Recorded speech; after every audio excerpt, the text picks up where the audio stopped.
Welcome, and thank you for joining us. You're listening to Boring History for Sleep, the place where the past unfolds gently and the present fades into quiet. If you find yourself enjoying these slow, soothing journeys through time, you're welcome to subscribe.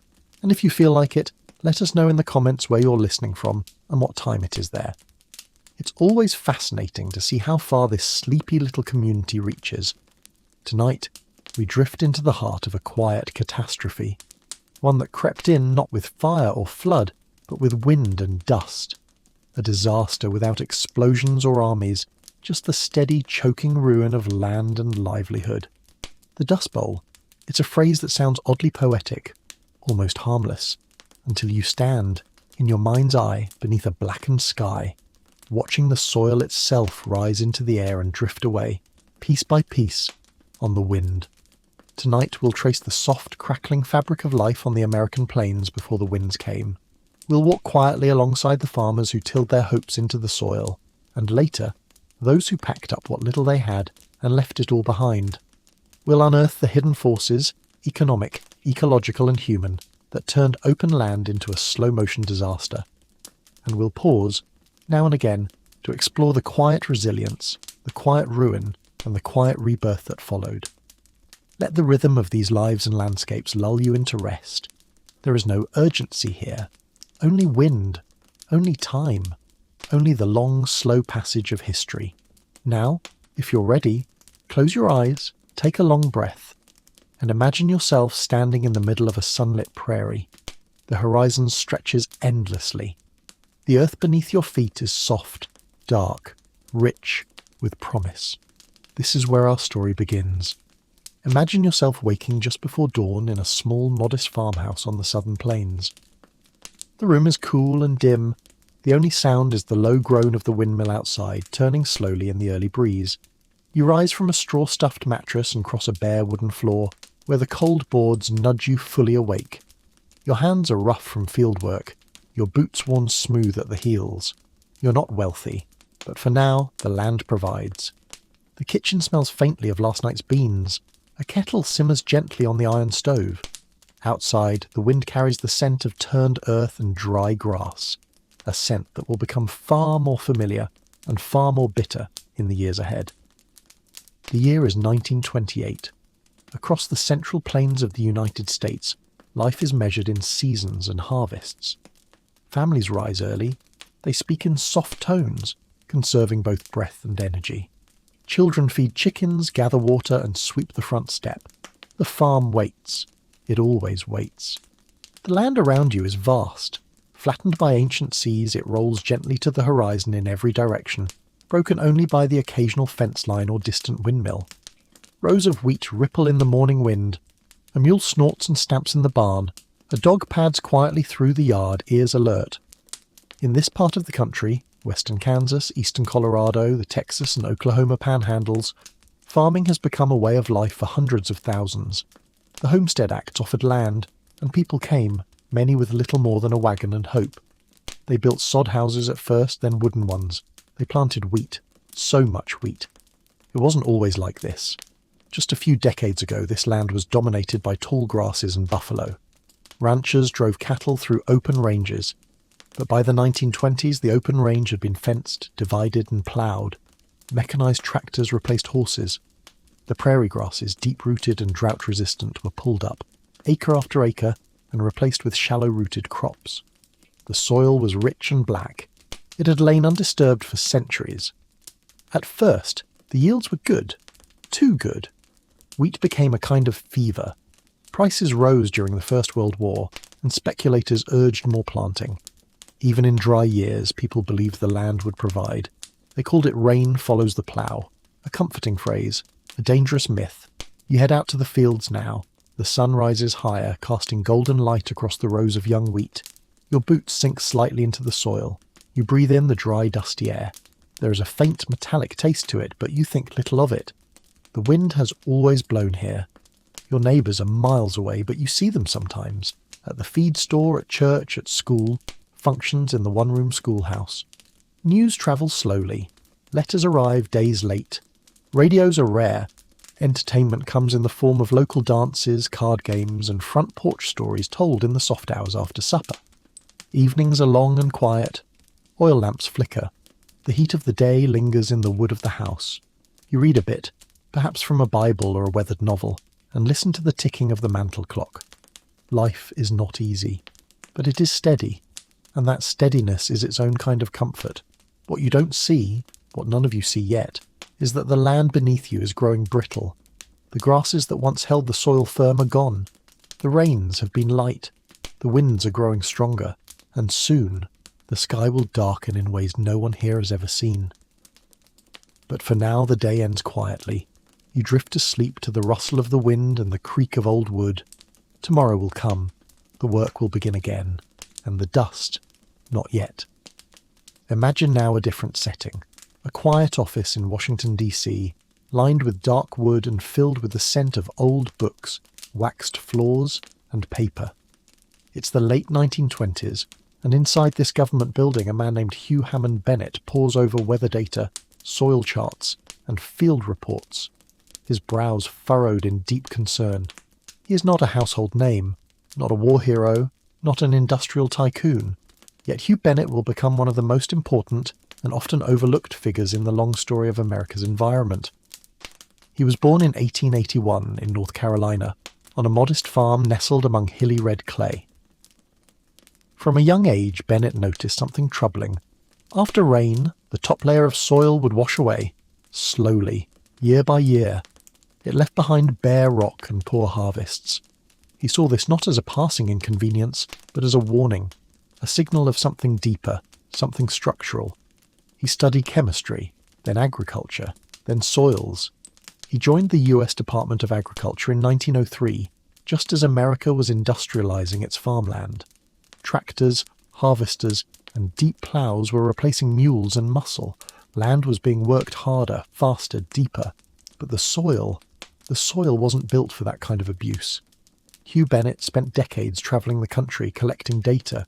He walked fields that had turned to gravel, sat down with farmers, dug his hands into the dust, and quietly recorded what he saw.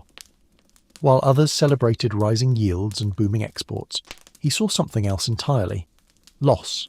Loss of fertility, loss of structure, loss of something ancient and essential.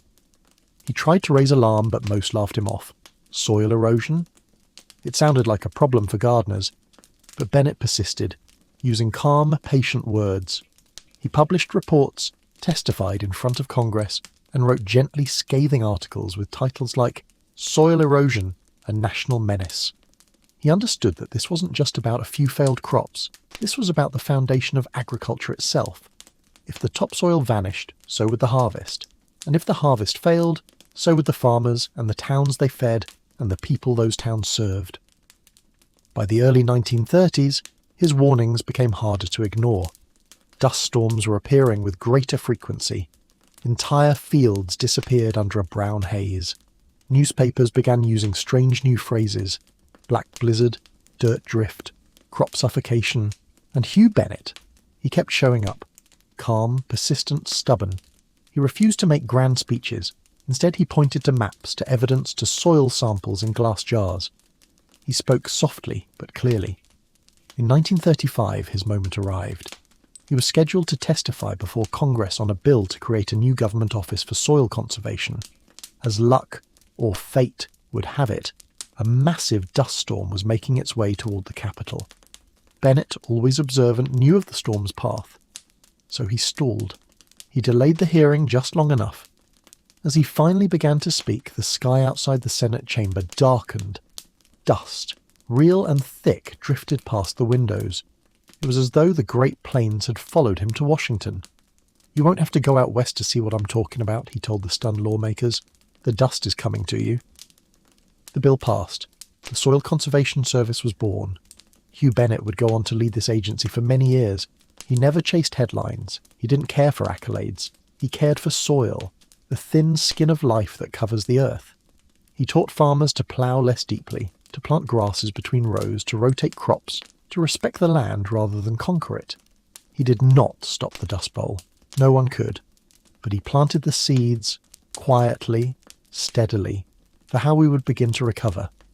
And so, when you next picture those lonely fields of blowing dust, remember also this quiet man with dusty boots and thick glasses, sitting at a desk thinking about roots and what happens when they're gone.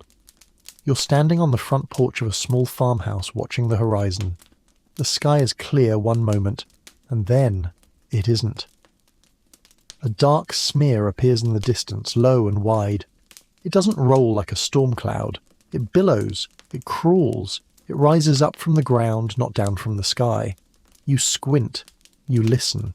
There is no thunder, no rain, just a slow, dry roar, like fabric tearing across the sky. This is not weather, not in the traditional sense. This is a dust storm, or as they came to be known, a black blizzard. Throughout the 1930s, these storms became one of the most terrifying and least understood phenomena in the American landscape. People didn't know what to call them at first. Some said dirt squalls, others just called it the dust. But soon the term black blizzard became fixed in the language, equal parts poetic and ominous. They arrived without much warning. The wind would rise suddenly and then the light would dim. Dust swept through window cracks, under doors, through nail holes in the roof. Chickens went quiet. Dogs hid. Lamps were lit at noon. Children were told to lie face down on the floor with a damp cloth over their mouths. Inside homes, the dust collected on every surface. Dishes were placed upside down. Wet sheets were hung in doorways. Flour bins were sealed tight, though the dust found its way in anyway. People described waking to find a fine layer of grit between their teeth, their sheets stiff with sediment. These storms were not just frightening, they were baffling. Meteorologists had no precedent. The scale was enormous. Some blizzards stretched hundreds of miles across. The tallest rose thousands of feet into the air. And the dust wasn't simply surface soil. It had been pulled from deep fields, carried aloft by winds that travelled for hours, sometimes days. One of the most infamous storms occurred on April 14th, 1935, later dubbed Black Sunday. That day, temperatures had risen. The air had calmed and many families dared to open their doors and breathe a little more freely. Children played. Laundry fluttered on clotheslines. A few neighbours even picnicked. And then the sky changed. Witnesses described a rolling wall of dust nearly 2 miles high, moving at speeds of 60 miles per hour. The air grew thick and copper-coloured. Birds dropped from the sky. Visibility vanished. Livestock bolted through fences, blind and panicked. People scrambled for shelter, stumbling, choking, eyes shut tight. When the storm passed, the damage was hard to comprehend. Soil was gone. Entire fences had been buried. Roads disappeared. Drifts of dust as high as barns lay piled across the plains. Inside homes, floors were lost beneath a blanket of dry silt. And yet, the mystery deepened. How could this have happened? How could wind alone undo so much? The truth was simple, if devastating. Decades of deep ploughing had loosened the soil. Years of drought had dried it to powder, and with the native grasses gone, nothing held the earth in place. The wind, always a presence on the plains, became the final agent of ruin. Some scientists began collecting samples, measuring how far the dust had travelled. They found traces on ships at sea, on windowsills in New York, even in the snow of the Rockies. The land, once rooted and still, was now migratory. And so, the black blizzards became symbols, not just of environmental disaster, but of something more elusive, a vanishing, a kind of forgetting. The land had been asked to give, endlessly, and finally, it had refused. Even now, if you visit the plains, you might see an old fence gate buried in dirt, or a windswept rise where a road once lay. The storms are gone, but the memory lingers, quiet, unsettled, like the dust itself. As the soil drifted and the skies darkened across the plains, life in the cities carried on, different, distant, and often oblivious. Imagine now a morning in 1930s Chicago, or New York, or San Francisco. A newspaper rustles on the corner. Streetcars rattle past rows of brick buildings. People queue politely at bakeries and coffee shops. The scent of roasted beans and fresh bread drifts through alleyways. Despite the depression, life in the urban centres continues with its own particular rhythm. Electric lights hum in the department stores. Radios crackle with jazz and government updates. Elevators rise quietly inside tall office buildings. Newsboys shout headlines on busy corners. their caps tilted back, their shoes worn thin. Some editions speak of far-off storms. Kansas fields turn to dust. Oklahoma exodus begins. But for most readers, these stories feel remote, like dispatches from another country. In the parlours of upper-floor apartments, men read editorials while sipping black coffee. Women hum as they arrange breakfast trays. Children, if they notice the headlines at all, may ask briefly, "What's a dust bowl?" before moving on to arithmetic or comics or chores. There is dust in the cities too, but it's the ordinary kind, the soft ash from coal furnaces, the occasional grime from the street, not the creeping, invading sort that blots out the sun. Meanwhile, thousands of miles to the west in Hollywood, another world is being imagined altogether. The film industry, still growing despite the economic downturn, offers a glossy escape. Inside the plush darkness of a movie palace, you might sit and watch Fred Astaire glide across a polished ballroom floor. Silver screen dreams, untouched by dirt or drought. Even in the nation's capital, where decisions about recovery and relief are being shaped, the scale of the disaster often feels abstract. Maps are studied, numbers tallied, relief plans debated. But the sensation of dust in one's throat, of crops dying under dry sun, of livestock collapsing in empty pastures, those are realities experienced far from marble halls and leather chairs. The elite of the cities, bankers, industrialists, even some politicians, continue to dine at quiet clubs and attend evening concerts. Their concerns, while real, often revolve around shifting markets, global trade, and the stability of distant banks. The collapse of small-town farms doesn't yet register as part of the same crisis, and yet cracks begin to appear. Migrants arrive at train stations with bundles and children in tow. Relief lines lengthen. The cities feel a subtle pressure, a slow influx of desperation that hints at something broader, deeper, and more unsettling. Some city dwellers read the accounts, vivid, sometimes haunting, penned by reporters sent to the plains. They read about the mothers scrubbing dust from their children's eyelashes, about the schoolteachers who taught lessons in darkened rooms, about the farmers who woke to find their wheat fields gone, not harvested, but vanished. Still, for many in the cities, the Dust Bowl remains a kind of distant echo, audible but faint, unsettling but ignorable. And yet, as we'll soon see, this divide cannot last. The dust will travel, the people will follow it, the boundaries between rural and urban hardship will blur, but for now, life in the cities continues. Trains run on time, suits are pressed, and a different kind of dust gathers quietly on windowsills. Let us return now to the countryside, to the day-to-day lives of those who called the Great Plains home during the 1930s. Their world was one of rituals, steady, grounded, often grueling, and occasionally tender. Imagine the early hours of a spring morning.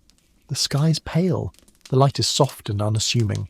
Farmers stir quietly, slipping into denim overalls, buttoning flannel shirts with fingers made thick by years of labour.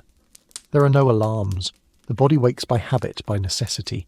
The fields are waiting. The morning begins with chores, chickens to be fed, cows to be milked, wood to be brought in for the stove. A child might run barefoot across the yard, the soles of their feet hardened from habit. Breakfast is simple: salt pork, biscuits, perhaps a thin smear of jam if sugar was affordable that month. The farm is not a place of convenience. Water is carried in, firewood split, tools repaired by hand. Every action is intentional. The rhythm of rural life does not hurry. In the fields, farmers guide their ploughs along furrowed rows. Horses puff clouds of breath in the cold morning air. Later, as tractors become more common, the mechanical chug of their engines replaces hoofbeats, but the labour remains no less demanding. The crops, wheat especially, are sown with hope, each seed a fragile promise. There is care in planting, in watching the wind, in feeling the soil between the fingers. The ground is everything. If it is dry, you worry. If it is wet, you worry. If it is quiet, you worry. Midday brings a break. Workers gather in the shade of a windbreaker on the edge of a porch. Bread is passed, water poured from tin jugs. Stories are shared in short bursts, and then the work resumes. Children, when not in school, work alongside their parents. They gather eggs, weed gardens, and herd livestock. Their games often mirror their chores. A stick becomes a plough, a bucket, a grain sack. They learn by watching, by listening, not by being told. Women run the heart of the home. They preserve vegetables, mend clothing, keep ledgers, raise children, and, when needed, take up the plough themselves. There is pride in thrift. Nothing is wasted. Flour sacks become dresses. Broken tools are reworked into new ones. Meals are stretched, often flavoured more by creativity than ingredients. As evening falls, supper is eaten by kerosene light. A meal of beans, bread, perhaps a little canned fruit saved for special nights. Then the quiet returns. Outside, the wind rustles the brittle grass. Inside, voices soften. Books are read aloud. A child might do sums by lamp glow while a father mends a harness by hand. Sundays offer reprieve. Church gatherings, potlucks, shared songs sung slowly in wooden pews. It is not glamorous, but it is grounding. In a world where dust creeps in, faith, whether religious or practical, is the mortar that holds things together. Still, there's a growing unease. Crops are failing more often.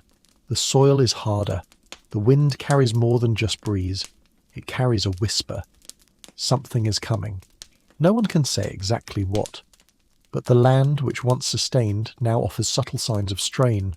And yet, each morning, the routine repeats. Chores, fields, meals, rest. Life in the Dust Bowl years was lived not in grand events, but in quiet repetition, in adaptation, in doing what needed to be done, and hoping, however faintly, that things might soon turn. The wind is light this morning, brushing softly across the open fields of the Texas Panhandle. The sun is slow to rise, pushing its warmth over rows of ripening wheat that stretch, quiet and golden in every direction. Each stalk bends gently, the heads full, plump, and nearly ready to harvest. You're standing in the middle of it, knee-deep in abundance, and yet there's no satisfaction, no relief. The weight of the grain is matched only by the heaviness in your chest, because this wheat, like so much else in these years, is not wanted. It is the spring of 1931, and across the plains something strange and unsettling has begun to take shape. Crops grow, fields are full, but the markets have gone silent. Before the crash, before October of 1929, things were different. The war years had encouraged production. Wheat prices had soared, sometimes reaching well over $2 a bushel. American farmers were praised for feeding the world. New equipment was bought, more acres ploughed, deeper lines carved into the prairie. With each year, hope grew taller than the grain itself. But now, the world has shifted. In small farming towns, places like Guimont, Dumas and Liberal, shopkeepers open their doors each morning not in anticipation, but in quiet dread. A thin layer of dust covers the counters, even though the windows were shut tight. Coffee percolates slowly in the back of the store. Outside, horses stand tethered beside rusted-out trucks that ran their last mile months ago. The customers who come through now do not bring money. They bring eggs, a jar of pickles, a sack of carrots. They speak softly, with a kind of rehearsed politeness. "Could I trade these for a bit of flour?" they might say. Or, "We could use some lamp oil. I can come back tomorrow with some dried beans." Behind the counter, the shopkeeper nods. He takes the goods gently, places them beside a growing stack. No one speaks of credit anymore. That trust has been stretched thin. In the back room, a boy, maybe 11, counts nails into paper sacks. Each movement is careful, deliberate. There is no room for mistakes, and even less for waste. Out in the fields, the wheat is still tall, but prices have fallen so low that harvesting it could mean financial ruin. A bushel that once fetched $1 now brings 8 cents. In many places it cost more to cut and transport than to leave it standing. The math doesn't work. But the habit of farming runs deeper than numbers. Some farmers harvest anyway, out of pride or fear or simple ritual. Others let it rot, fields full of good grain gone unused. There are stories, quiet, strange, of people burning wheat for heat.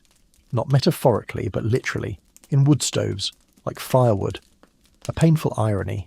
Grain, once a symbol of plenty, now consumed just to keep warm. Neighbours help when they can. In Nebraska, a family sends milk to a cousin in Kansas who hasn't seen dairy in months. In Colorado, 3 brothers take turns rotating through each other's fields, sharing what gas remains. In Oklahoma, whole towns band together for penny auctions. When a farm is repossessed, Dozens show up, bid 1 cent on each item, and return it all to the family who lost it. But not everyone is spared. Banks send notices. Mortgages come due. Foreclosure agents travel gravel roads in worn-out sedans, briefcases tucked neatly beside them. They knock on doors, speak softly, and hand over papers that unravel lifetimes. Inside one farmhouse, a woman kneels beside a battered kitchen cabinet. She's cutting apart an empty flour sack, tracing the outline of a blouse with a piece of chalk. The fabric is thin, but it's printed with blue roses, and her daughter likes the pattern. She hums quietly. Outside, her husband sits on a porch step, turning his hat slowly in his hands. He hasn't said much in days. He still walks the field each morning, boots leaving shallow imprints in the dust. He kneels sometimes, lifts the dry earth, lets it fall slowly between his fingers. He used to feel connected to this land. Now it feels like a stranger. The soil doesn't cling anymore, it crumbles. The radio crackles in the corner of the room, tuned to a station from Amarillo. Static. Then a voice. Prices unchanged. Rain unlikely. Dust advisories remain in effect for the North Counties. No one moves. Elsewhere in town, the local feed store is quiet. Sacks of oats sit untouched. A calendar on the wall still shows January, though it's late May. The storekeeper flips it now and then, more out of obligation than purpose. He hasn't sold seed in weeks. The train station is no better. Where boxcars once arrived full of goods and left full of grain, now they sit empty. On certain mornings, if the wind is calm, you can hear them creak. Railroads reduce service. Grain elevators close, banks tighten. The spiral continues downward. And through it all, the dust returns. It seeps into everything. Under doors, into food, onto pillowcases, into lungs. It is inescapable. You find it even in the creases of letters. A boy opens a birthday card from his grandmother back east. Inside, a thin film of powder. He frowns, wipes his fingers, reads the words anyway. And still, the wheat grows. You'd think that abundance might bring comfort, that full fields and heavy grain might lift a family's spirits, but instead it deepens the ache. To have what others might need and not be able to share it. To produce and watch it go to waste. It is a particular kind of grief. Quiet, resigned, difficult to name. At night, families sit around stoves that glow dimly with dried corn stalks and twisted pages from old catalogues. They eat biscuits made with powdered milk. They speak softly about what might come next. And in the silence, the questions gather. Will next season be better? Will the market return? Will anyone want this wheat again? No one knows. But morning will come again. The sun will rise over the empty road. The wheat will shimmer under wind. And once more, the dust will stir. Picture a single-lane road stretching west through the Oklahoma Panhandle. The pavement gives way to gravel, and the gravel gives way to dust. The horizon is distant, shimmering in heat, and along this road you see a figure walking, shoulders low, hat pulled down, a child at his side. This is not a journey of exploration. This is not a holiday. This is exodus. By the mid-1930s, for many on the southern plains, staying no longer made sense. Crops had failed, jobs had vanished, livestock had died or been sold for pennies. Families sold off what they could, tools, furniture, keepsakes, then loaded the rest onto trucks, wagons, or their own backs, and they headed west. The destinations varied: California, Oregon, Arizona. But the goal was simple: survival. The hope of work, of food, of shelter, of something better than dust. Entire families set off in patched-up vehicles, engines sputtering, tyres wrapped with twine. Trucks that once hauled wheat now carried mattresses, pots, kettles, chickens in cages, and children sitting cross-legged between bags of flour. Others walked, some hitched rides. Many pushed what little they had in carts made from salvaged plough parts and wooden boxes. Dogs padded alongside, ribs showing. Babies slept on laps wrapped in quilts that smelled faintly of wood smoke and desperation. Along the highways, rest stops turned into encampments. By the roadside, blankets became makeshift shelters. Rivers served as bathtubs and laundries. People gathered in small clusters, strangers, but bound by the same story. At night, the camps grew quiet. Fires flickered low. Some sang hymns in hushed voices. Others simply stared into the flames. You might have heard coughing from the next blanket over, or the soft sound of someone turning the pages of a worn Bible. These were not vagabonds by choice. They were farmers, labourers, school teachers, people who once owned land and now owned little more than determination. In California, the word Okie began to circulate. It was meant to label the newcomers, but it wasn't always kind. It didn't just mean someone from Oklahoma. It meant poor, desperate, unwanted. Towns posted signs, "No jobs in this town, keep moving." The migrants were seen as competition, as burden, as other. They lived in tent settlements, often on the edges of orchards or just outside town. Conditions were rough. Sanitation was poor. Food was meagre. Some camps were unofficial, cobbled together from tar paper and canvas. Others, built later by federal relief agencies, offered clean water, latrines, even schools. But for most, dignity had to be found in the small things. A well-swept tent floor, a child's hair brushed clean, a loaf of bread shared evenly. In the fields of California's Central Valley, work was hard to come by. You might pick cotton one day, citrus the next, if you were lucky. Pay was minimal, often tied to quotas. Growers took advantage of the glut of labour, knowing there were always more waiting. One man might load crates for 16 hours and take home enough for a sack of beans. A woman might work sorting peaches until her fingers bled, only to find the job gone the next morning. Some kept journals, others wrote letters to family still back home, pages filled with cautious encouragement. "We're getting by. The kids are well. Work is hard, but we're thankful." Many told themselves this was temporary, that they would return once the rains came back, that the dust couldn't last forever, and still, every few weeks more arrived. By the roadside you might pass a wagon with a broken wheel, a car being pushed by 3 boys in bare feet, or a woman walking alone, her apron stuffed with cornbread and a folded map. In the broader American imagination, these migrants became symbols of hardship. They were photographed, documented, interviewed. One photograph, of a weary mother, children at her side, would become iconic. But these people were not symbols. They were individuals, quiet lives interrupted. Each had left something behind. A porch swing, a root cellar, a family burial plot, a dog that couldn't be brought along, and in each heart, a tug, part guilt, part grief, for having gone. But they kept walking, kept hoping, kept moving westward under a sky that refused to rain. Tonight, if you close your eyes and listen closely, you might hear the hum of an old truck engine labouring up a hill. You might hear boots crunching gravel, a child's laughter, a mother humming softly in the dark. They walked not towards certainty, but away from something they could no longer endure. And in doing so, they left footprints, not just in the dust, but in the memory of a nation learning slowly what it meant to unravel. Now, shift the scene.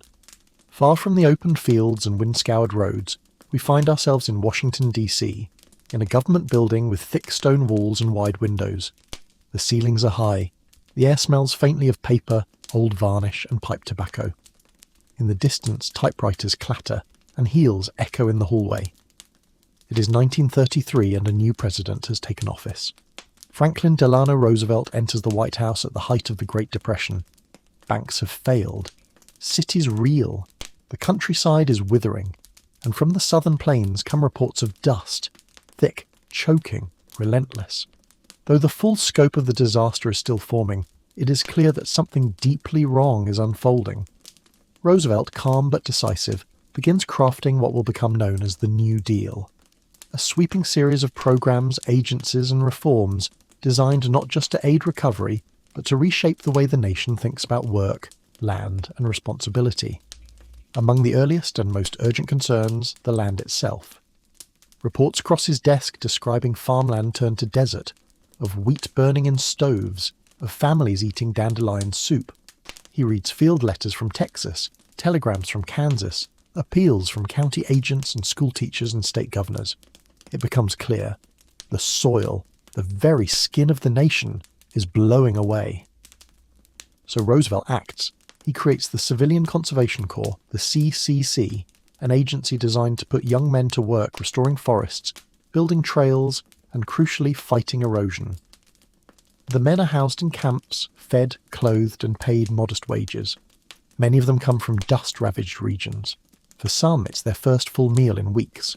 They build terraces along hillsides, plant windbreaks, dig irrigation ditches. With hand tools and quiet resolve, they work the land to protect what's left of it. Another program, the Soil Erosion Service, is born under the careful guidance of Hugh Bennett, the soft-spoken soil scientist from earlier in our story. Bennett now has a platform, and he uses it with calm intensity. He explains that this isn't just about one region. This is national, systemic. If the soil goes, the farms go. If the farms go, so does food security. Roosevelt listens. He visits the plains, standing among farmers in their worn hats and Sunday shirts. He squints into the wind, watches the dust dance along fence lines, and when he returns to Washington, he does not forget.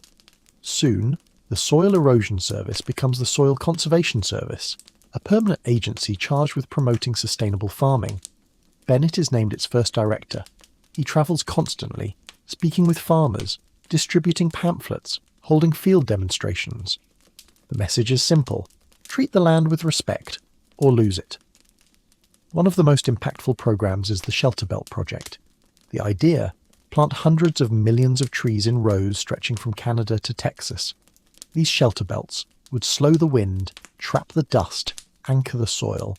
300 crews begin planting elms, cottonwoods and cedars, a slow, patient battle against the invisible enemy. Meanwhile, Roosevelt pushes for the Agricultural Adjustment Act. The goal: reduce overproduction. Farmers are paid to leave some land fallow, to rotate crops, to plant grasses instead of ploughing endlessly. To some, the idea of paying farmers not to farm seems strange, even wrong, but to others, it's salvation. A man in western Oklahoma receives a check to keep his tractor parked that season. With it, he repairs the barn roof, buys shoes for his children, and plants alfalfa to hold the soil in place. It's not prosperity, but it is stability. In rural schools, new lessons emerge. Children learn about erosion, about root systems, about rainfall and runoff. They make soil maps and study crop cycles. The next generation is being taught not just how to farm, but how to farm wisely. For the first time, the federal government sees agriculture not just as business, but as ecosystem. Still, the dust doesn't stop immediately. Policy moves slowly, rain is stubborn, and distrust lingers. Some farmers resist. They've ploughed this way for decades. They see federal agents as outsiders. But over time, the results speak for themselves. Where cover crops grow, the land holds. Where terraces are dug, water stays longer. Where windbreaks rise, the air is calmer. And through it all, Roosevelt returns to his fireside chats. On radios across the country, in living rooms and kitchens thick with dust and hope, his voice crackles to life. He speaks gently, reassuringly. This great nation will endure, as it has endured, he says. We're not attacking problems with despair, but with confidence. For families on the plains, that voice becomes a tether, a signal that they are not forgotten, that someone, somewhere, is thinking not just about banks and factories, but about farms, fences and soil. And so the New Deal unfolds, not just as legislation, but as lifeline, a slow weaving of policy and people, of land and law, of hope and dust. Now, let us turn our gaze beneath the surface, down past the boots of the farmer, past the roots of the wheat, into the soft layers of earth that once made the Great Plains so rich. To understand how the Dust Bowl became possible, you must understand the soil itself, not just what it is, but what it was. The Great Plains are ancient. For thousands of years, wind and water shaped the land into a vast level expanse. Bison once roamed here in massive herds, their hooves aerating the soil as they moved. Native grasses, tall, dense and deeply rooted, blanketed the earth. These grasses held the soil in place. Through every drought, every storm, every summer wildfire they endured, and beneath them, a dark, loamy mix built from centuries of decomposed plant matter, animal waste and fungal life. The topsoil was thick, sometimes more than 10 inches deep, and full of microscopic life. Bacteria, earthworms, mites, fungi. Each tiny organism played a role. It was a living system, quietly recycling nutrients, holding moisture, breathing with the seasons. When European American settlers arrived in the late 1800s, they saw not an ecosystem but an opportunity. The Homestead Acts opened land to claim, and families flooded westward. Many believed in the myth that rain follows the plough. the idea that cultivation itself would bring moisture. The reality, of course, was far more complicated. At first, the land responded generously. The topsoil, long undisturbed, was easy to till. Wheat and other grains took hold quickly, yielding rich harvests. But this success came at a cost. Each time a plough passed, the structure of the soil changed. Deep roots were severed. The fragile lattice that held the earth together began to break down. Instead of absorbing rainwater, the land began to shed it. Instead of holding carbon and nitrogen, it released them. Then came mechanization. Gas-powered tractors and steel ploughs allowed for deeper, faster tilling. By the 1920s, it was common for a single farmer to manage hundreds of acres. Fields once broken by hand became vast, uninterrupted grids. The grasses were gone, replaced by monocultures, mostly wheat. That choice came with risk. Wheat, for all its usefulness, has shallow roots. It doesn't protect the soil in the same way. When a crop failed, due to drought, disease or frost, nothing remained to anchor the earth. And when that happened across thousands of square miles, the consequences became impossible to ignore. Drought was the final trigger.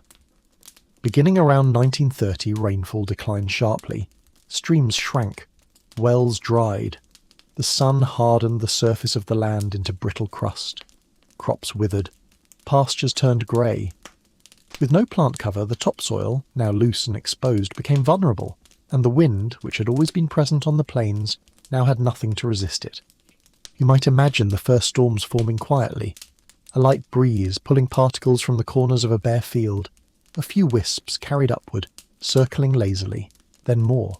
Across the landscape, millions of tiny movements, soil lifting, swirling, gathering, until the air itself turns brown.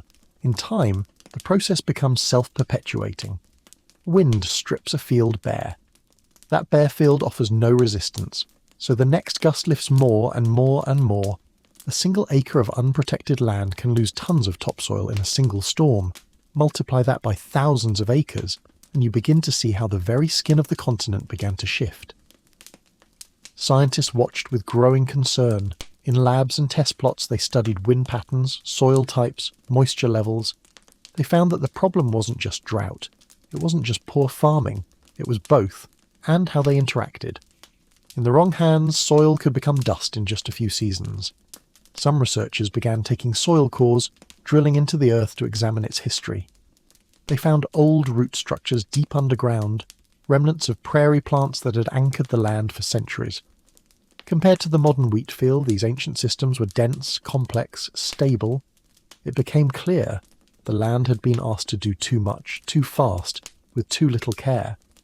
In rural communities, these findings were not always welcomed. Science was often viewed with suspicion. But slowly, with patience, the knowledge spread. Farmers began experimenting with cover crops, alfalfa, clover, sorghum. They left stubble in the fields after harvest, letting it protect the surface. Some adopted contour ploughing, following the curve of the land rather than cutting straight rows. Others installed windbreaks, trees or shrubs planted in long rows, to slow the gusts.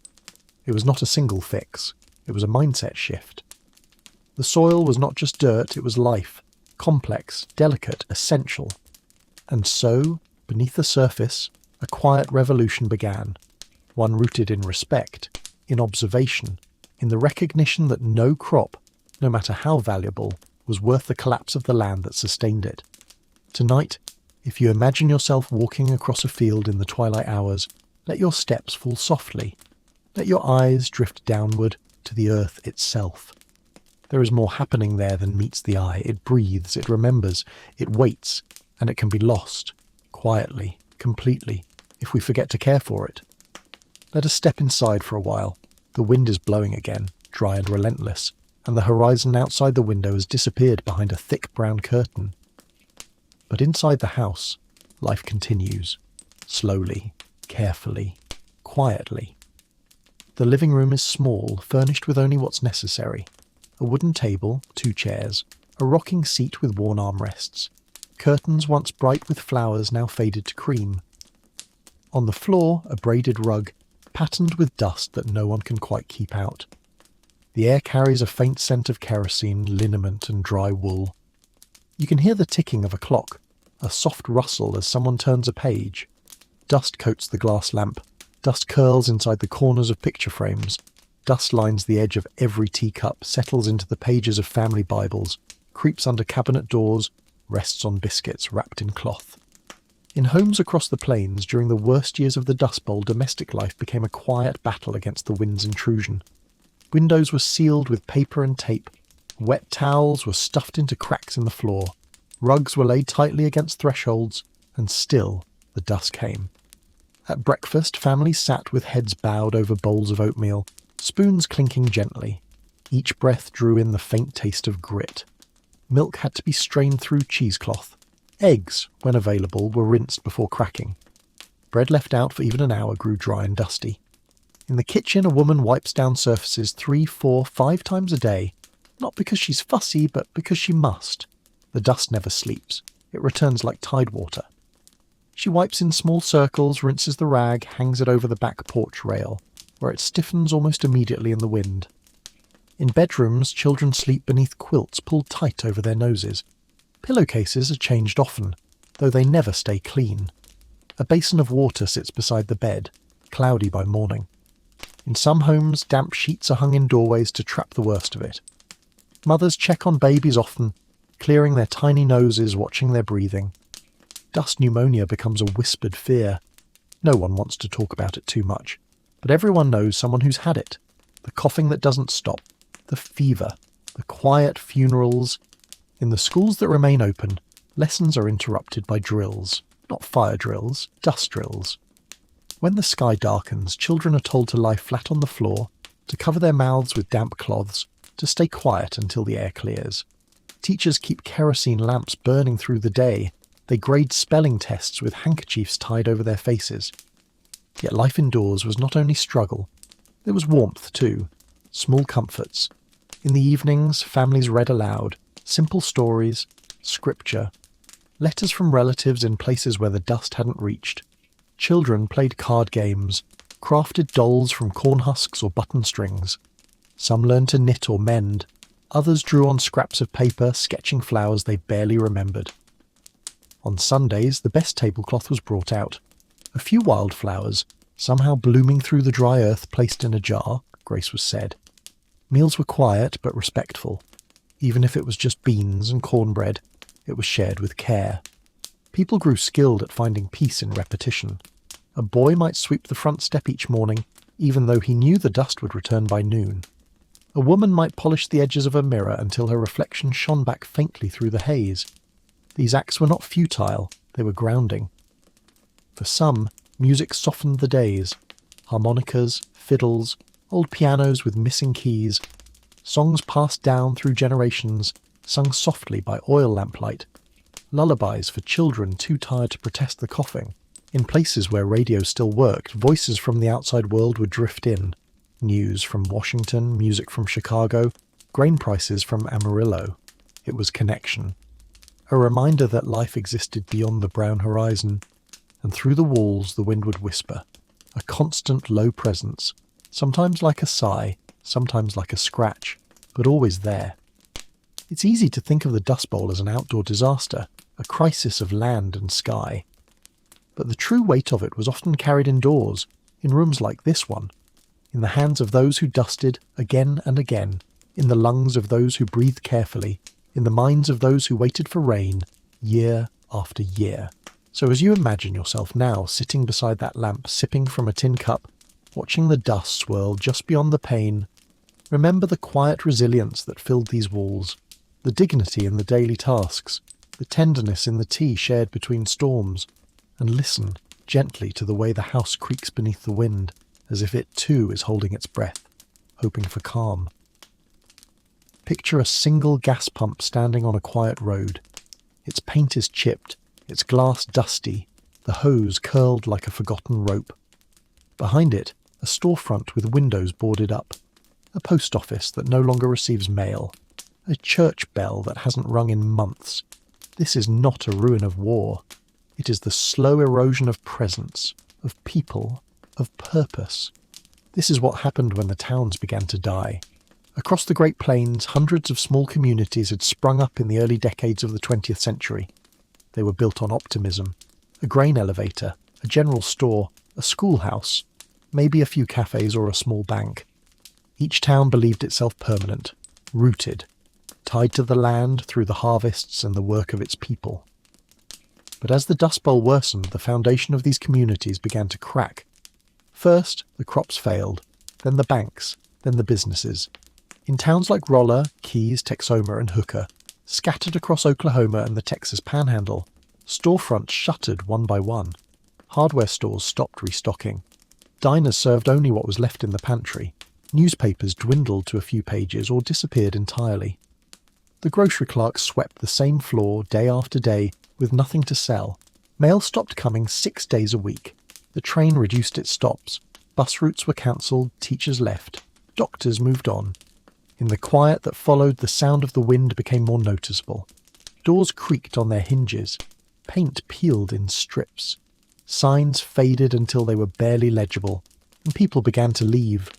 Not in mobs or mass caravans, but in slow, steady trickles. A family here, a neighbour there. You'd notice it more by absence than by announcement. The porch swing no longer moved. The window went dark. The dog stopped barking. Each departure left a little more space, a little more silence. Some homes were dismantled.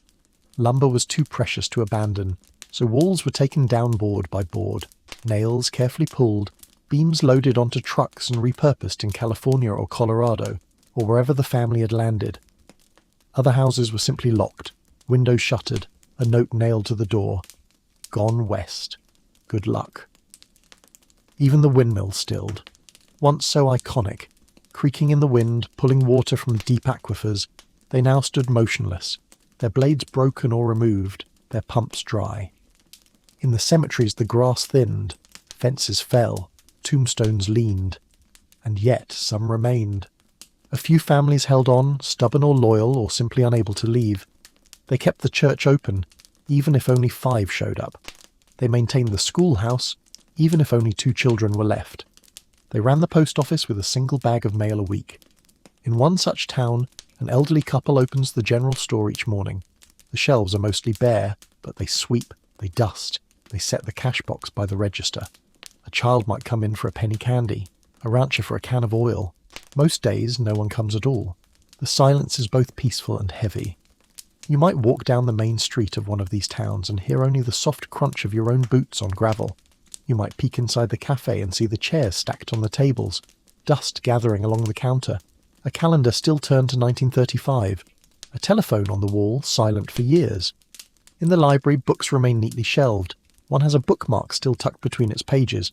No one ever returned to finish the chapter. Out by the edge of town, the schoolhouse stands crooked, the bell rope frayed, a lesson still chalked on the board, spelling words, long since blown away. This slow abandonment was not violent. It was not sudden. It was the quiet unraveling of fabric, a thread pulled loose, a seam opening, not with a tear, but with a sigh. And in time, the dust claimed these spaces, just as it claimed the fields. It drifted through cracks, settled in empty rooms, softened the outlines of what had been. Decades later, if you pass through these towns, you may still see their bones, foundations, chimneys, the occasional rusted sign. But what lingers more than the buildings is the silence, a deep, settled quiet, the kind that comes not from peace, but from departure. And if you pause and listen carefully, you might hear echoes of a child's laughter, of a dinner bell, of voices calling across a prairie wind that has long since carried them away. Now imagine someone arriving, not on foot, not as a farmer, but with a camera hanging from their shoulder, or a notepad tucked into their coat pocket. They step down from a bus or a federal car, blink into the dusty light and begin to look, not just at the land, but at the people. These were the observers, the chroniclers, the ones who didn't come to plough or to plant, but to see, to listen, and to carry stories outward. Beyond the Dust Bowl, beyond the plains, into the consciousness of a nation that might otherwise have looked away. During the 1930s, as part of the New Deal, the US government launched several initiatives to document the American experience of poverty, displacement, and survival. Chief among them was the Farm Security Administration, or FSA. It sent photographers, journalists, sociologists, and artists into the field, asking them to record what was happening. not in abstract terms, but in human faces and lived detail. One of the most famous was Dorothea Lange. She travelled the roads of California and the Southwest with her Graflex camera, often alone, stopping where she saw something in the posture of a mother, the angle of a tent, the line of a child's jaw. She photographed migrant workers, roadside camps, families on the move. Her images were not staged. They were caught in moments of exhaustion, reflection, pause. Perhaps the most iconic of all is Migrant Mother, a black and white portrait of a woman named Florence Owens Thompson, her face lined with worry, her children leaning into her shoulders, half hidden. The image became a symbol, not of weakness, but of the raw, resolute endurance that defined the era. Langer wasn't alone. Photographers like Arthur Rothstein, Walker Evans, Russell Lee, and Ben Shahn ventured across Kansas, Texas, Oklahoma, and beyond. They travelled in old sedans with broken springs, lived out of tents, developed their film in makeshift darkrooms. They captured windblown houses, buried tractors, men with hands like bark, women sweeping porches that would never stay clean. Each photograph was a document, a visual record of both despair and dignity. Meanwhile, writers were doing their part. John Steinbeck, already an emerging novelist, toured migrant camps in California, listening quietly to families who had come west in search of work. He heard stories of eviction, exploitation, illness, and hunger. He watched children playing with string and tin cans. He listened to the language, simple, tired, truthful. From this, he wrote The Grapes of Wrath. A novel, yes, but also a mosaic of truth. It told the story of the Joad family, who leave Oklahoma in search of something better. It was fiction steeped in fact. When the book was published in 1939, it struck a chord and a nerve. Some called it propaganda, others called it a mirror. In the radio stations of the Midwest, broadcasters interviewed farmers, doctors, ministers. They spoke not just of the dust, but of the day-to-day, the cooking, the coughing, the waiting. Some interviews were transcribed and archived. Some were simply lost to the air. Journalists published dispatches, essays, letters, not to sensationalize, but to translate, to help people in cities, people with clean windows and full shelves, understand what it meant to live without. Some of the observers stayed only briefly. Others returned again and again. What mattered most was that they paid attention, that they sat in kitchens, stood at fence lines, asked questions not as authorities but as guests. They did not try to fix the dust, but they ensured it would not be forgotten. You can still see those photographs, still read those books and articles and reports. They capture more than data. They capture texture. The look in someone's eyes as they hold a baby near a pot of boiling beans, the gesture of a man brushing dust off his sleeves, a child staring through a cracked window, the world outside brown and whirling, and woven into every image, every word is something unspoken. That to witness hardship is not enough, but it is something. That to tell a story truthfully is a kind of respect. That listening, closely, quietly, completely, is its own form of care. So tonight, as you listen to these words and drift into sleep, know that others too once listened. They held their lenses still. They took notes by lantern light. And through their work, the silence of the dust became, at last, something heard. Amid all the struggle, among the farmers, the migrants, the labourers and their families, there existed another layer of this story. One quieter, more remote and often unseen. The landowners, the creditors, the middlemen, the people and institutions who did not always suffer with the dust, but still shaped the outcomes of those who did. Let's step now into an office. Not in the plains, but perhaps in Wichita or Denver or Dallas. The floors are polished, the furniture orderly. The man behind the desk wears a crisp shirt and polished boots. His hands are clean. He does not know the weight of a grain sack or the taste of dust caught in soup, but he owns land or controls access to it. And that, in this decade, is power. During the Dust Bowl, many farms were not run by the people who worked them. Tenancy and sharecropping were common. Families would lease the land, live in modest homes, work the soil, and give a portion of their yield, often a third, sometimes more, to the landowner. When crops failed, the tenants suffered first. If the harvest brought nothing, there was no money to pay the rent. If there was no rent, the families were evicted. For the landowners, this arrangement meant a degree of protection. They could weather short-term losses, fall back on savings, sell off assets, or collect on insurance. Many owned multiple properties and had inherited wealth or political connections. Some lobbied for subsidies while evicting those unable to pay. In counties across the plains, records show a sharp rise in foreclosures during the early 1930s. Farms changed hands. Land passed from struggling families to banks to speculators to holding companies based hundreds of miles away. Deeds were bought and sold not in barns or town halls, but in city offices, with little knowledge of the dust that coated those fields. This wasn't always malicious. In many cases, these buyers believed they were salvaging what they could, reclaiming value, protecting the land from abandonment. But the human cost was immense. Families packed their belongings while strangers surveyed their property. Cattle were auctioned off, fences cut, houses locked and left behind. Generations of memory condensed into a few suitcases, a pie tin, a folded quilt. Some landowners lived nearby. They saw what happened. Others remained distant. Their interaction was through letters, ledgers, legal notices. For them, the Dust Bowl was a column on a balance sheet. Meanwhile, speculators moved in.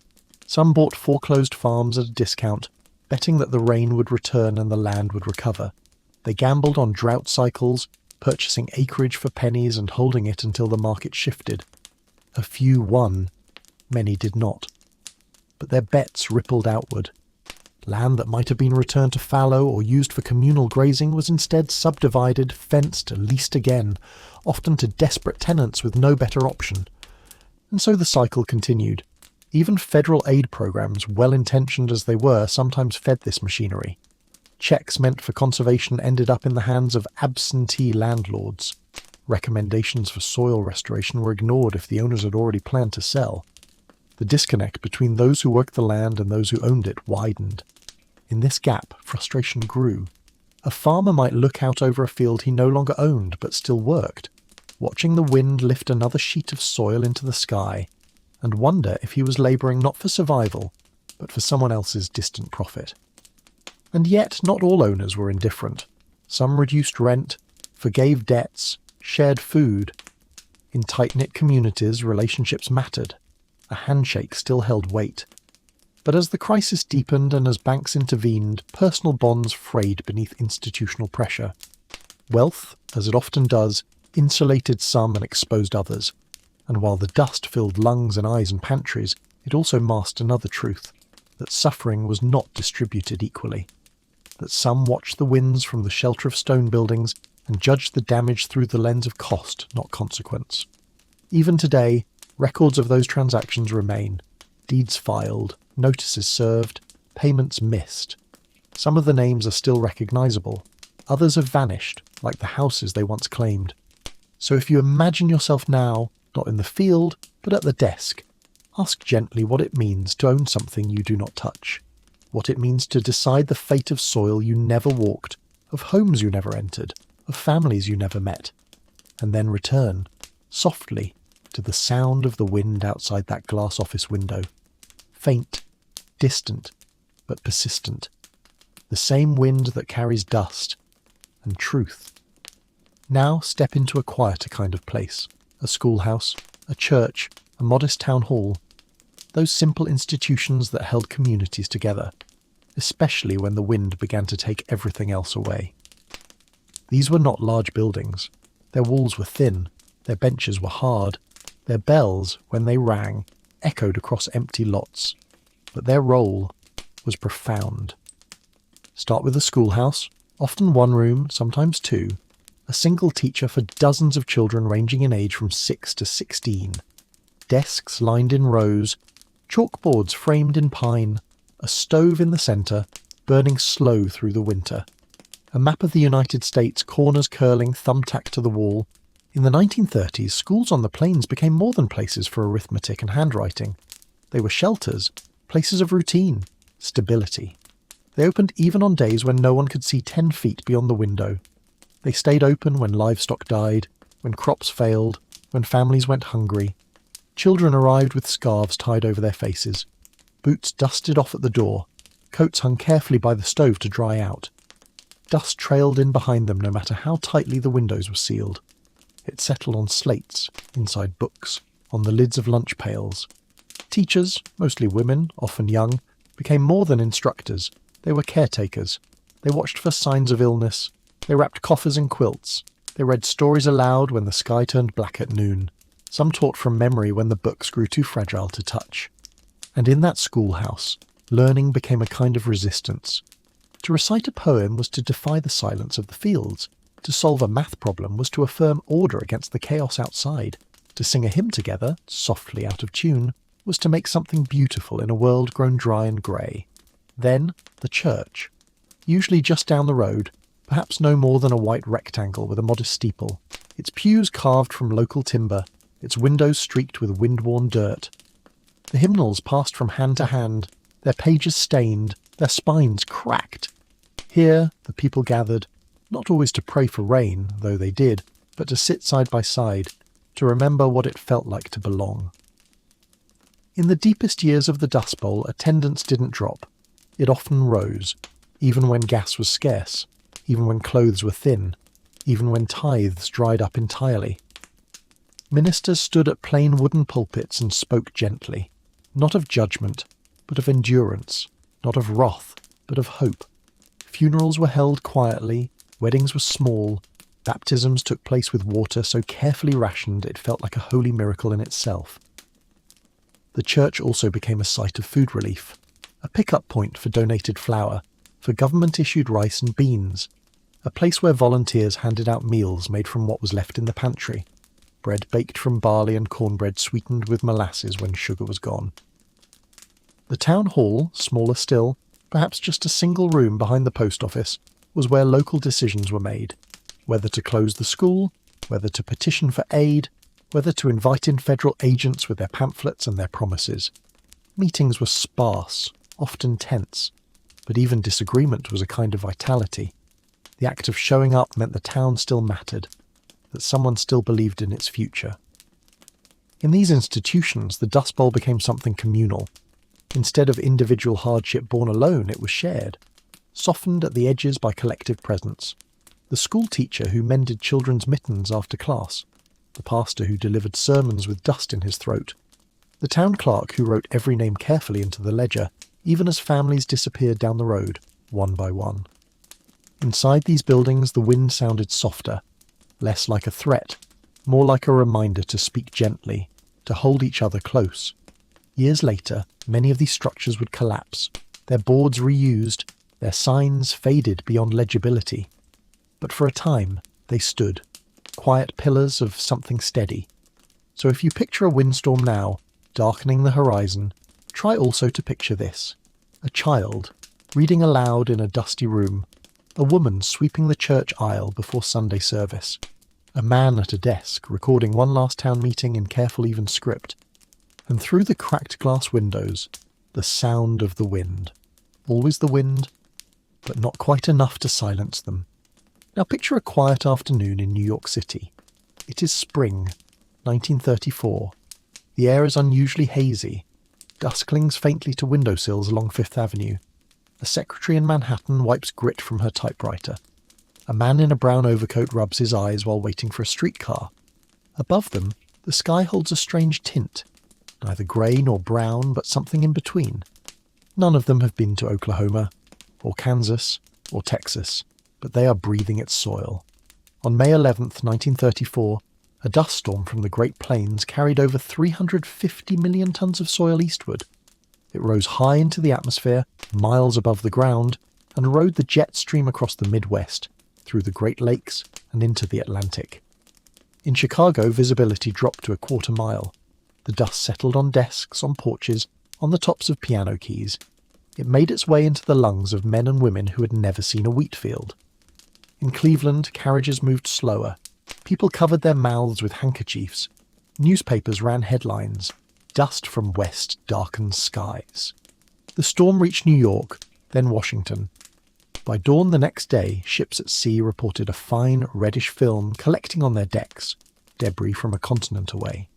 Scientists called it a meteorological marvel, but to those who understood it was something else, a warning. that the land was no longer staying where it belonged, that the systems meant to hold it, root, grass, crop, conscience, had all failed. In Congress, Hugh Bennett once again took the opportunity to speak. As the skies darkened over Washington, he testified to lawmakers, "Gentlemen, that is Kansas flying over your head." There was silence in the room, the kind of silence not made by reverence, but by realization. The Dust Bowl had ceased to be a local disaster. It had become a national one, a continental one, a global lesson in what happens when balance is broken. And still the storms came. Not all of them reached the East Coast. Most churned across the plains from Lubbock to Dodge City, from Amarillo to Lamar. Each had its own temperament.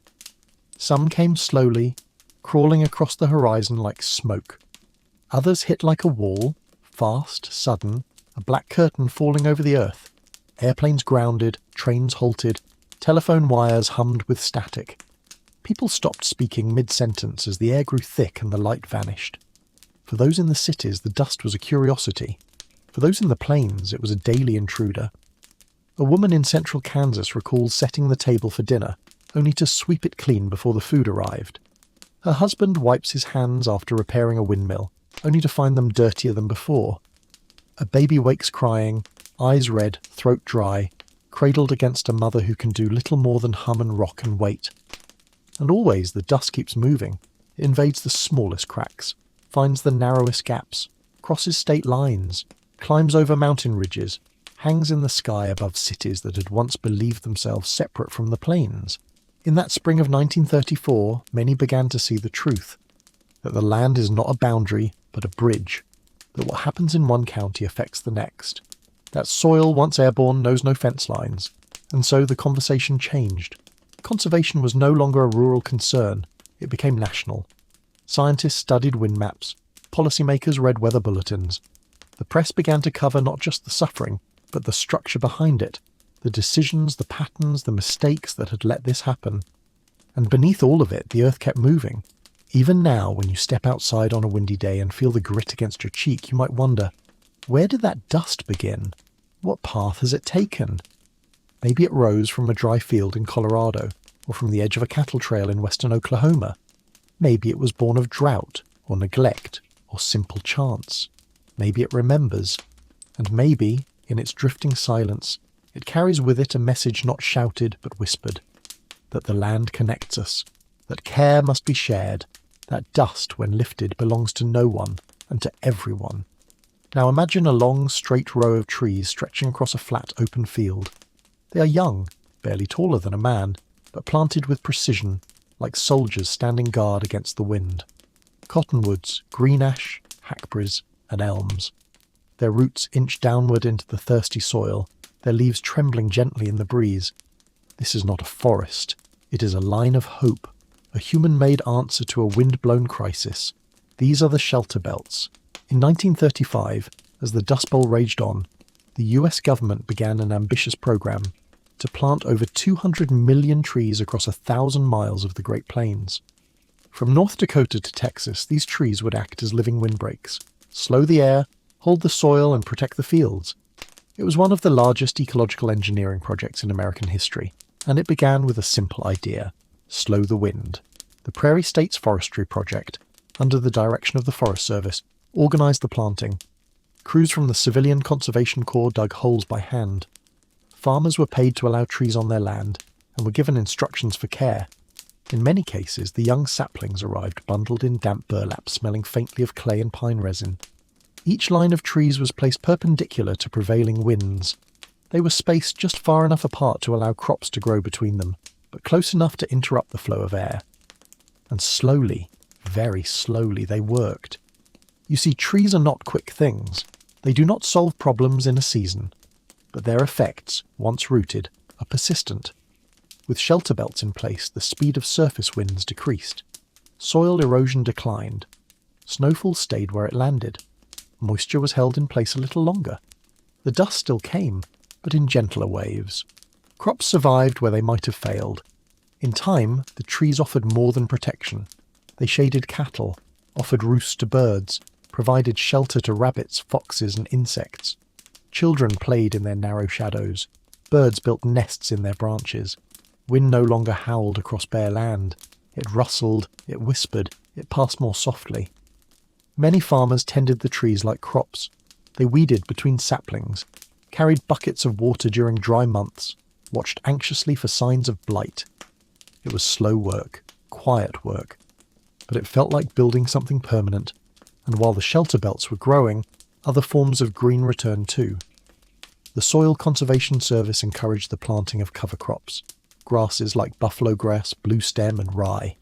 These weren't for harvest, but for healing. Their roots held soil together. Their growth shaded the surface, kept moisture in, gave life to microbes below. Contour ploughing became widespread. Farmers began carving their fields in curves, following the natural shape of the land instead of slicing through it. This slowed runoff, trapped rainfall, reduced erosion. New crops were introduced: sorghum, Sudan grass, drought-tolerant, less demanding. Some turned back to livestock, less risk, more stability. All across the plains, practices changed. Not overnight, not evenly, but steadily. Extension agents, those travelling agricultural advisors, drove from farm to farm in dusty Fords, carrying diagrams, bulletins, pamphlets. They gave talks in town halls, held field days, demonstrated how a simple strip of grass could mean the difference between loss and survival. And over time, minds changed too. There was a growing recognition that the land was not endless, that it could be used up, that stewardship was not sentiment, it was necessity. In some towns, local conservation districts formed. Groups of farmers who pooled knowledge, shared resources, coordinated planting schedules.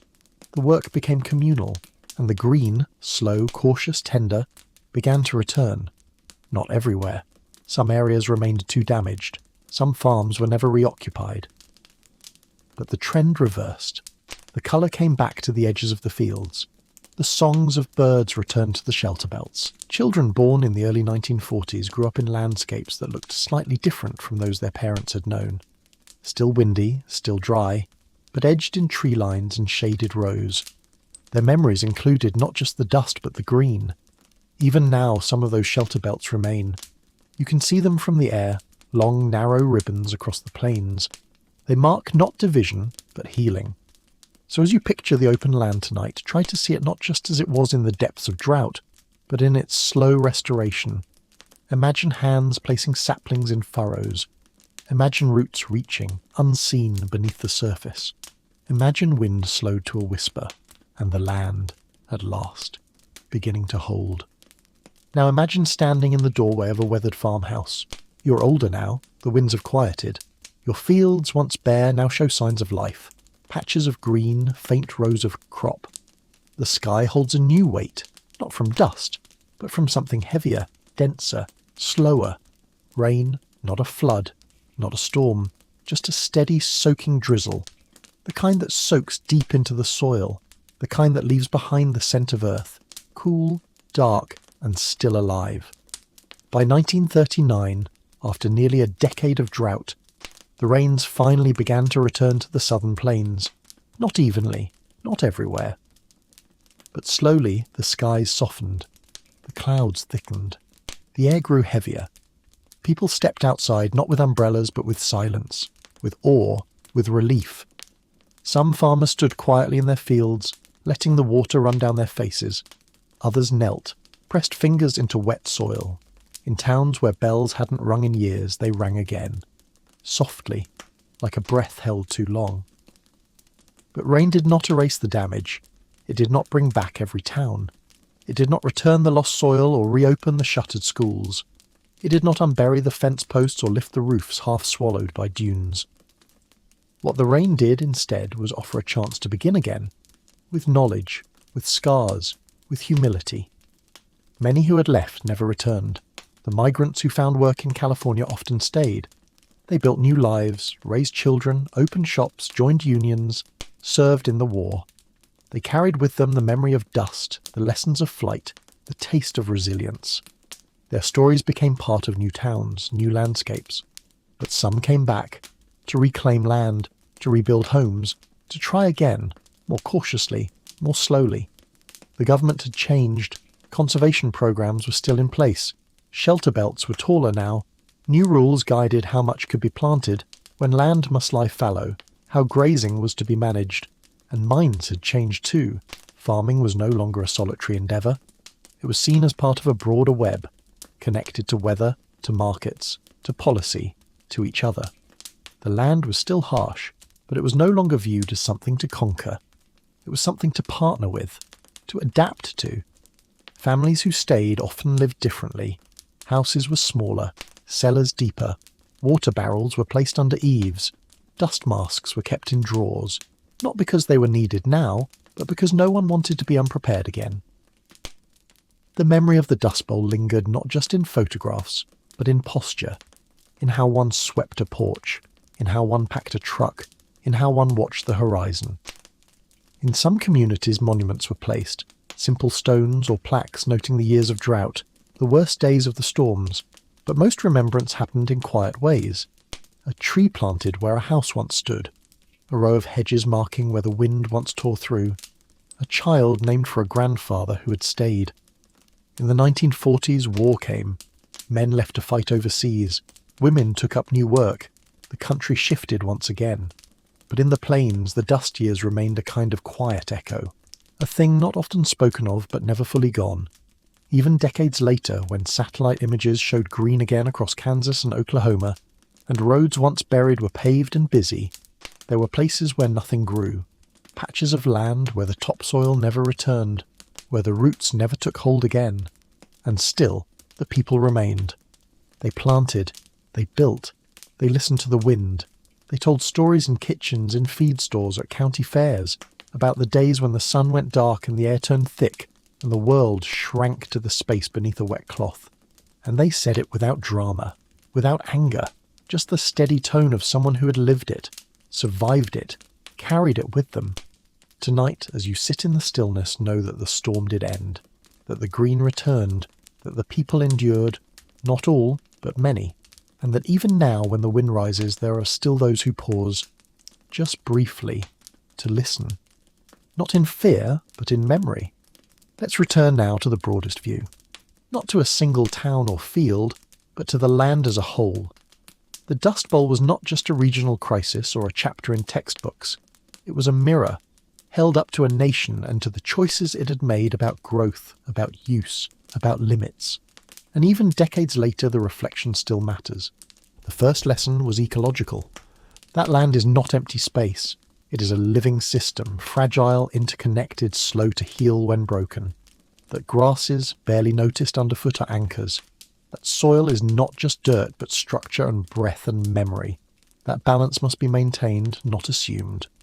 The Dust Bowl showed that misuse does not yield immediate collapse. The damage comes quietly, a season without rain, a year of deep ploughing, an overgrazed pasture, and then suddenly, dust, wind, ruin. The second lesson was economics, that too much of one thing, wheat, corn, cattle, makes a system brittle. When markets fell, when demand vanished, the monoculture cracked. The farms that survived diversified. They planted differently, stored more, wasted less, and many never chased high yields again. The third was social. That community matters. The towns that endured were not the wealthiest. They were the most connected. The ones where neighbours shared meals, tools, stories, where churches remained open, where the schoolhouse lights stayed on even when no one could see through the windows. Those bonds, woven in hardship, were often the only net beneath falling lives. The fourth was political. That disaster left unaddressed spreads. That relief matters. That conservation is not a luxury, but an investment. The creation of the Soil Conservation Service, the CCC, and the Shelterbelt program wasn't just about recovery. It was about reform. It laid the foundation for environmental policy for decades to come. And still, the wind continues to teach. In recent years, drought has returned to parts of the West. Soil loss remains a global concern. New technologies promise much, but they cannot replace rooted wisdom, the kind that understands that crops are cycles, not factories, that the land needs rest, that no harvest comes without cost. Across the world, similar stories echo. In China's Loess Plateau, in the Sahel of Africa, in parts of Australia and South America. Wherever land is pushed beyond its limit, the symptoms return. Dust, hunger, movement, collapse. And yet there is progress. More farmers now use no-till techniques. More land is managed with the health of the whole ecosystem in mind. Seed diversity is preserved, water is monitored, data is shared. But knowledge is not always enough. Memory must also be preserved. The kind of memory that doesn't live in books but in stories, in habits, in caution, in the decision to leave a row unplanted, to dig a contour ditch, to check the forecast with more than curiosity, with reverence. Perhaps that is the deepest legacy of the Dust Bowl. Not the images of cracked earth or buried homes, but the quiet shift in mindset. The moment when a farmer, decades later, stands at the edge of his field and listens, not for profit, but for balance. Because the land, when it is respected, responds, and when it is forgotten, it leaves. Even now, if you fly over the plains, you can see the old scars, the lines where nothing grew, the abandoned roads, but you can also see the new, the green, the shelterbelts, the careful rows, the evidence that some lessons were heard. So tonight, let this be a kind of reminder that history is not just what happened, but what remains, in soil, in wind, in choice. And that even from dust, something steady can be rebuilt. And now, as we come to the final stretch of this long and gentle journey, let us return to stillness. The fields are calm. The sky is open. The wind, though always present, is no longer cruel. It moves now not as a force of destruction, but as a whisper, drifting through rows of wheat, brushing softly across the tops of shelterbelt trees, rustling through tall grasses that have at last returned to the plains. In this present moment the Dust Bowl feels far away, but it lingers, not in the air, not in the sky, but in memory, in lessons, in the quiet ways people build differently now, plan differently, listen more closely to the land beneath their feet. The farms are smaller than they once were, often family-run, sometimes automated, always changing. Grain silos still rise against the horizon, but they share space now with wind turbines and solar panels. The language of conservation is no longer niche, it is normal. Water is tracked, soil is tested, and drought is never taken lightly. But even with all this knowledge, there is humility. Because those who know the land best, those who rise with it, walk it, turn it gently underhand, understand that nothing is guaranteed, that what was lost once could be lost again, and so care continues, quietly, patiently. A father teaching a son how to read the cloud cover, a mother showing a daughter how to rotate the hens to fresh pasture, a neighbour helping rebuild a fence after a storm. Each act, however small, is a thread in the fabric that holds this place together. The Dust Bowl was not just a weather event. It was not only an economic collapse or an agricultural failure. It was a convergence, a collision of decisions and chance, of hope and misuse, of silence and wind. And yet people endured. Not all, not easily, but enough. They moved west, or they stayed. They rebuilt, or they let go. They buried what could not be saved. They passed down what could. And in the rhythm of daily life, hanging laundry, planting seeds, sweeping porches, they created something lasting. Even now there are those who walk the old roads, who visit the ghost towns, who kneel at the edge of forgotten farmsteads and feel, deep in the earth, the weight of what once was. They do not weep, they do not rebuild, they simply remember, and through memory the dust is settled again. So as you prepare for rest, let your breath slow. Let your thoughts drift gently across a calm, open plain. Picture the horizon, wide, endless, golden in the light of evening. Picture a line of trees, planted by hand, standing quiet guard against the wind. Picture a house with lamps glowing warmly behind windows trimmed in wood. And picture yourself there, not struggling, not fleeing, but watching, listening, resting. The wind outside is soft. The world once again has gone still and you are safe.